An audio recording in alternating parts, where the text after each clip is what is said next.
আরে তাপস দা, শুনতে পাচ্ছো? হ্যাঁ আরে বলো। তোমাদের পাড়ায় নাকি কি হয়েছে? ওই যে কি হয়েছে? তোমাদের ওই পাড়ার সে বৌদিটা, সে নাকি আরেকটা ছেলের সাথে পালিয়ে গেছে। হ্যাঁ হ্যাঁ, সে তো ওর বাড়ির সামনে নাকি ভীষণ ঝামেলা হচ্ছে। হ্যাঁ হ্যাঁ, হ্যাঁ একবার ঝুমা গিয়ে দেখো বৌদি। তো। হ্যাঁ দাঁড়ো দাঁড়ো দেখছি। এই হ্যাঁ এই তো, হে ভগবান, এ কি দেখছি, ভিড়ে ভিড় ভিড়ে ভিড়, ইস লজ্জা। তারপর ওর বাবা মা কি করছে? ওর বাবা মা ওর বর কি আরে করছে? ওর কি বর করছে দেখছো মা? বাবা রে বাবা, ওর বাবা তো দেখি লুঙ্গি তুলে বসে আছে, মাথায় হাত দিচ্ছে। মায়ের তো টিকে খুঁজে হ্যাঁ, পাচ্ছি না, ওর জানতাম মাও তো। পালালো নাকি? নচ্ছার মহিলা তো, ও তো নচ্ছার মহিলা।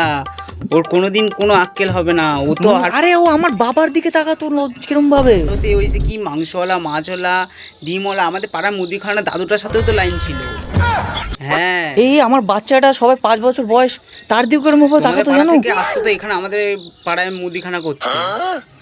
হ্যাঁ, আমি দেখেছি, প্রত্যেকদিন দেখতাম ওই বৌদিটাকে।